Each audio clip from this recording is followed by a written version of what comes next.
KSO Delhi ki president oriba Pauzakov Gaitina magna social media da khoi magi video amka viral ore harbe viral oreba videos na mana phone pase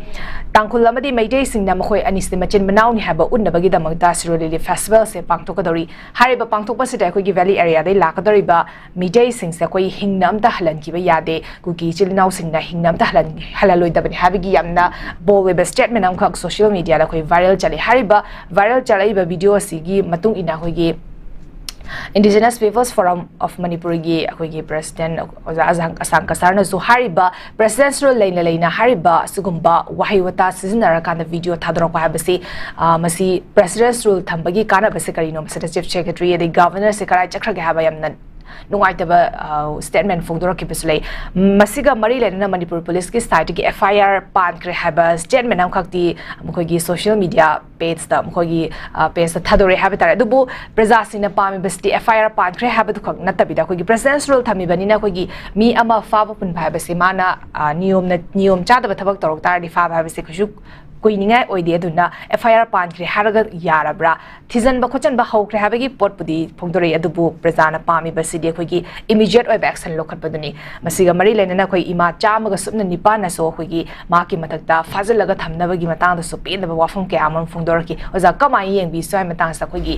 kuki singi side ki dum tongan ba khoi gi niyom kai ba thabak sing sa do ki matik taw khre do be action se mapung fana action lokhat ki basidi praja sing na ubadi fang da ba du na praja sing na pe na badi dumak lai dibani oja kamai thamini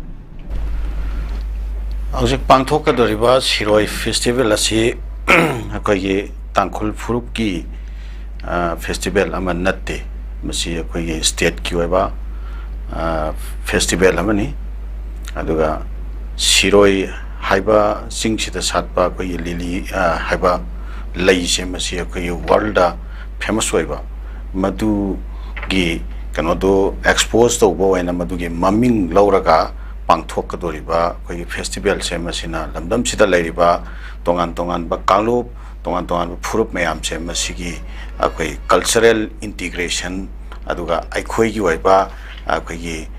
rich culture haiba tare masi koi malem gi miyam da masi expose tongna ba gi khotong chaba ma akoi loba dumba festival amani hariba festival sida akoi manipur gi tanatana koi malem gi adugomba tongan ba miyoi kaya hari festival sida lakadori bani yawgadori bani masi akoi kanagomba particular kanglu phurup amata atamna target tawraga hariba festival tawgadori ba mafam sida yauna chatpada adu athingba pigani obstruction pigani restaurant tawni haiba fam ama lakpa taragati masi totally ain ke mayoktani masi ain kaiba ain gi matungena magi mathakta tawfam thokpa thabak yamna speedy oiba mongda tawningai oiba karigoma hiram ama phawda masi excuse tawfam thoktaba adumba keno amani crime amani haiba tare maru oina akoi wrongful restaurant section 339 of Indian Penal Code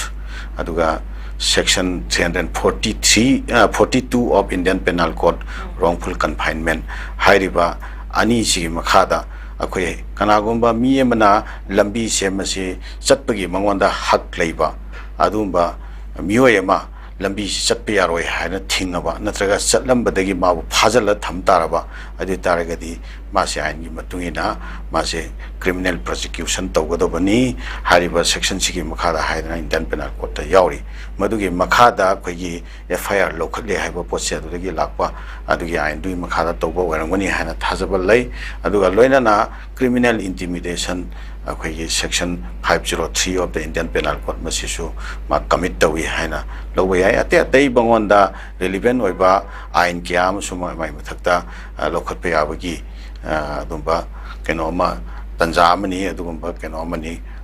tangka amani haina khoina lowe adumba tang sida akhoi FIR di lokhatle ain gi matungena ando FIR si implement phajana tawgadoribra FIR duge matungena hairiba mioi si phangnana ba thigadoribra phagadoribra criminal prosecution phajana tawgadoribra haibadugi wahang dumadi akhoi state sigi miyam gi mangda yamna achauba wahang oina leiri hana sal thamjake maramdi masigi mamangda sigumba yamna sathi ba hinia soiba crime kaya ꯑꯩꯈꯣꯏ commit ꯇꯧꯕ ꯃꯇꯝꯗ ꯍꯥꯏꯔꯤꯕ particular ꯀꯥꯡꯂꯨꯞꯁꯤꯒꯤ ꯑꯗꯨꯝꯕ ꯃꯤꯌꯥꯝꯅ ꯃꯁꯤꯒꯨꯝꯕ crime ꯀꯌꯥ commit ꯇꯧꯕ ꯃꯇꯝꯗ ꯂꯩꯄꯥꯛꯁꯤꯒꯤ ꯑꯥꯏꯟꯁꯦ ꯃꯃꯤꯠ ꯇꯨꯝꯃꯒ ꯂꯩꯈꯤꯕ ꯑꯗꯨꯒ ꯃꯅꯥ ꯄꯪꯉꯒ ꯂꯩꯈꯤꯕ ꯑꯗꯨꯒ ꯊꯕꯛ ꯑꯃꯠꯇ ꯅꯤꯡꯊꯤꯅ ꯄꯥꯏꯈꯠꯇꯕ ꯁꯤꯒꯤ ꯄꯣꯠꯁꯦ ꯑꯩꯈꯣꯏꯒꯤ ꯃꯤꯌꯥꯝꯅ ꯈꯪꯉꯒ ꯂꯥꯛꯏ ꯑꯗꯣ ꯍꯧꯖꯤꯛ ꯃꯅꯤꯄꯨꯔꯗ ꯂꯩꯔꯤꯕꯁꯦ ꯑꯩꯈꯣꯏ ꯄ꯭ꯔꯦꯁꯤꯗꯦꯟ ꯔꯨꯜꯅꯤ ꯑꯗꯣ ꯌꯥꯝꯅ ꯑꯩꯈꯣꯏꯒꯤ ꯑꯥꯏꯟꯁꯤ ꯌꯥꯝꯅ ꯁ꯭ꯇ꯭ꯔꯤꯛꯂꯤ ꯏꯟꯐꯣꯔꯁ ꯇꯧꯔꯛꯀꯅꯤ ꯍꯥꯏꯅ ꯑꯩꯈꯣꯏꯅ ꯇꯧꯔꯛꯀꯗ꯭ꯔꯥ ꯍꯥꯏꯅ ꯑꯩꯈꯣꯏꯅ ꯑꯦꯛꯁꯄꯦꯛ ꯇꯧꯅꯕ ꯑꯗꯨꯝꯕ ꯇꯥꯟꯖꯥ ꯑꯩꯈꯣꯏꯒꯤ ꯄꯤ ꯑꯥꯔꯒꯤ ꯃꯇꯝ ꯑꯗꯨꯁꯨ ꯑꯣꯏꯕ ꯑꯗꯣ ꯄꯤ ꯑꯥꯔꯒꯤ ꯃꯇꯝ ꯑꯣꯏꯅ ꯍꯥꯏꯔꯤꯕ ꯀ꯭ꯔꯤꯃꯤꯅꯦꯜꯁꯤꯡꯁꯤꯒꯤ ꯃꯊꯛꯇ ꯊꯕꯛ ꯐꯖꯅ ꯆꯞ ꯆꯥꯅ ꯇꯧꯔꯛꯇꯕ ꯇꯥꯔꯒꯗꯤ ꯁꯦꯟꯇꯔꯒꯤ ꯑꯗꯨꯝꯕ ꯌꯥꯝꯅ ꯑꯩꯈꯣꯏꯒꯤ ꯗꯕꯜ ꯄꯣꯂꯤꯁꯤ ꯍꯥꯏꯕ ꯇꯥꯔꯦ ꯗꯕꯜ ꯐꯦꯁꯁꯦ ꯌꯥꯝꯅ ꯁꯦꯡꯅ ꯑꯩꯈꯣꯏ ꯍꯥꯟꯅꯗꯒꯤꯁꯨ ꯑꯩꯈꯣꯏ ꯃꯤꯌꯥꯝꯅ ꯃꯁꯤ ꯈꯪꯉꯒ ꯂꯥꯛꯏ ꯑꯗꯨꯕꯨ ꯍꯟꯗꯛꯀꯤ ꯇꯥꯟꯖꯥꯁꯤꯗꯁꯨ ꯃꯗꯨ ꯌꯥꯝꯅ ꯁꯦꯡꯅ ꯃꯤꯌꯥꯝ ꯃꯃꯥꯡꯗ ꯎꯠꯊꯣꯛꯄ ꯑꯣꯏꯅ ꯑꯩꯈꯣꯏ ꯊꯣꯛꯀꯅꯤ ꯍꯥꯏꯕ ꯋꯥꯐꯝꯁꯦ ꯁꯨꯃꯥꯏꯅ ꯊꯝꯖꯒꯦ ꯁꯥꯔ